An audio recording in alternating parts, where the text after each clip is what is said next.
But it is working. Okay, we all saw that incredible knockout. Ngannou versus Miocic.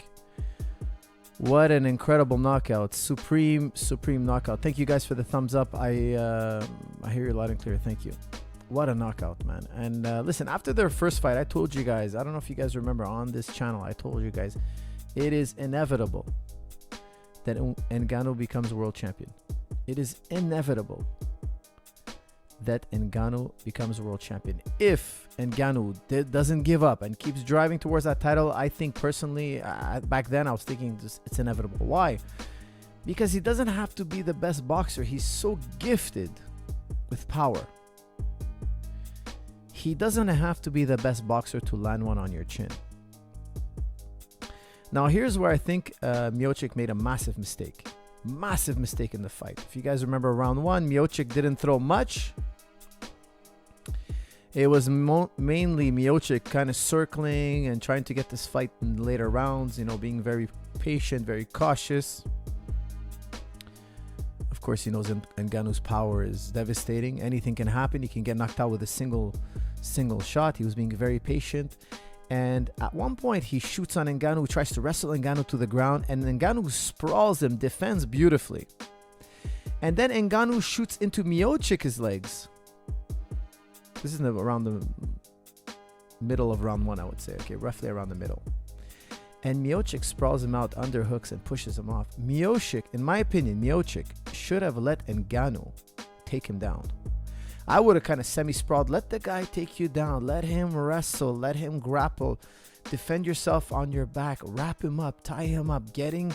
Let the first round go. You're not going to beat this guy in the first round. It's going to be very hard to beat Francis Ngannou in the first round. It's going to be very difficult.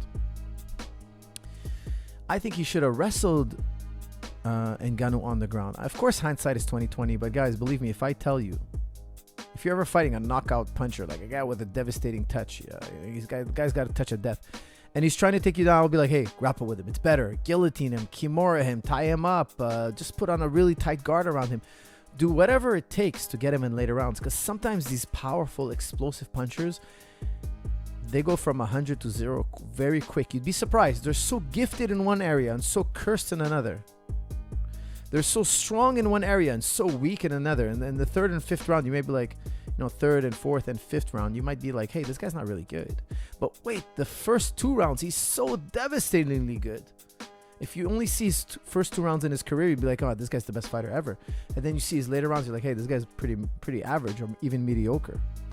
I think that was the one way Miocic could have won, is to allow that takedown. Let the fight go on the ground. Of course, he could also have gotten knocked out on the ground. He'd have to be really, really good off his back. He'd have to be very intelligent.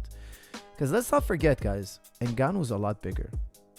Ngannou, I'm just guessing here, but I would say he was about 30 pounds, at least 30 pounds heavier. At least. I think Ngannou was cutting weight probably to 265, and Miocic, I'm guessing, was 240. Okay, don't quote me on that. At least it was 30. It was probably more like 50, 60 pounds. Okay, but if we're gonna be generous and say that that's such a massive difference. It's such a massive difference in weight. I couldn't imagine getting beat up by a guy who weighs 50 pounds less than me. Think about it. That would be somebody who weighs around 120. You'd have to weigh 120.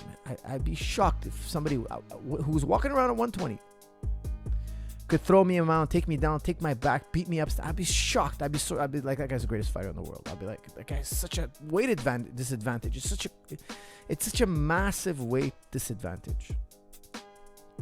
So I would have taken him.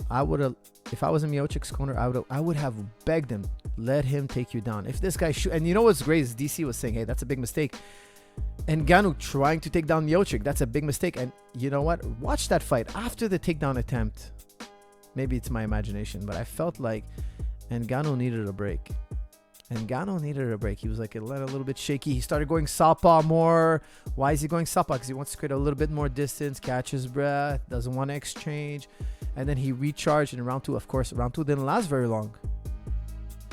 Miocic gets hit with a jab, a strong jab that knocks him back. Kind of creates a bit of a flurry, and Miocic lands a beautiful right hand, only to get hit by a left hook that we all saw was a short left hook, sweet, right on the money, right on the button, beautifully executed by Ngannou, and that's all it took. It's a beautiful left hook. It was technically sound, everything was proper. However, he's also blessed with a power. Ngannou is also blessed with incredible power. I think the correct play for Ngannou is defend his title once, twice, thrice, maybe maximum 3 times, and then get a mega boxing fight. Get a mega boxing fight. I think that's probably what's in his future.